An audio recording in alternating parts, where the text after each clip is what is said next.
communications chief goes full mafia mode and says who needs to be stabbed in chest. Don't bring your backstabbing self around the White House when Anthony Scaramucci is around.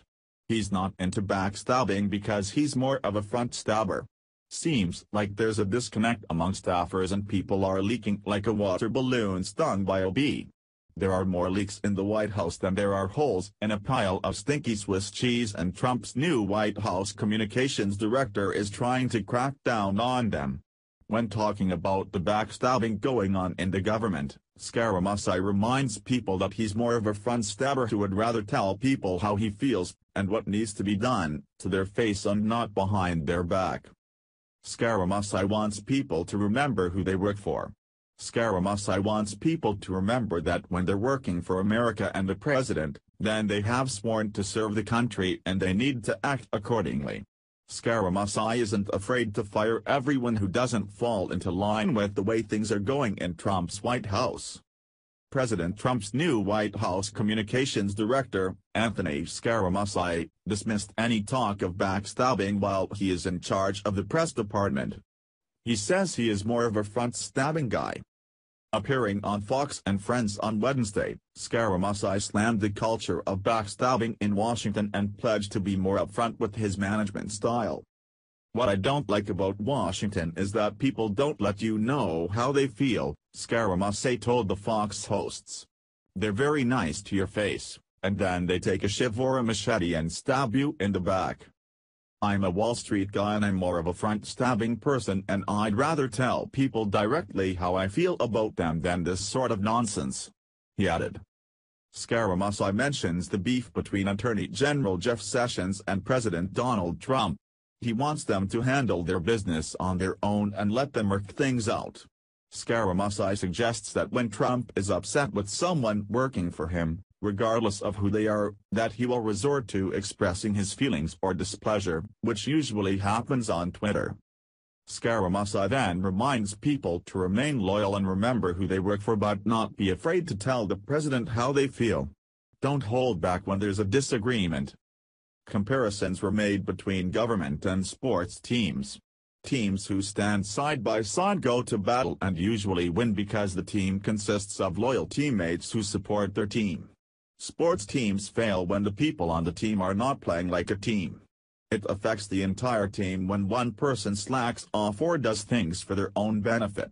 That can't happen in Washington because America needs its government to work together and make America great again.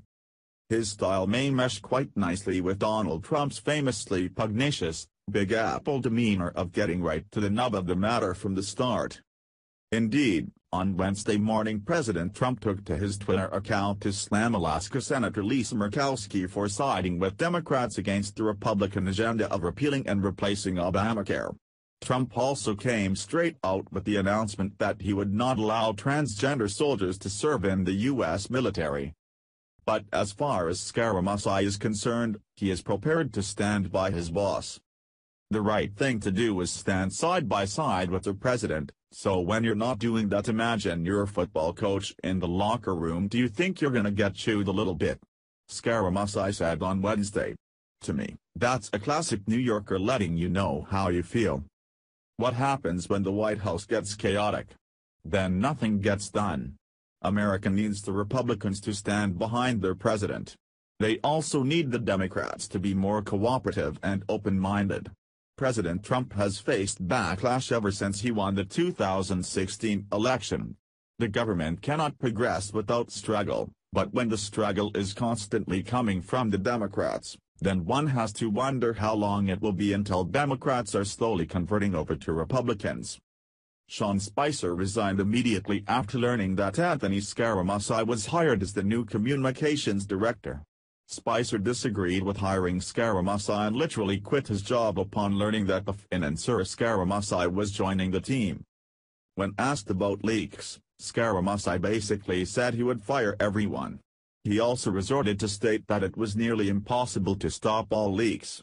It seems like there will always be someone, somewhere, who will leak information for the right or wrong reasons. It's the leaks in the White House that could lead to a decline in progress. The Republicans and Democrats should attempt to work together in hopes to provide a suitable healthcare system in America. Minimizing leaks could maximize performance. On the contrary, the leaks are often dramatic and make for great stories. However, if we wanted a soap opera, then we would watch that on television in the afternoons. We don't want the White House to be a drama that gets nothing done. Thank you for watching. What do you think about this? Share this on Facebook and Twitter along with your comments.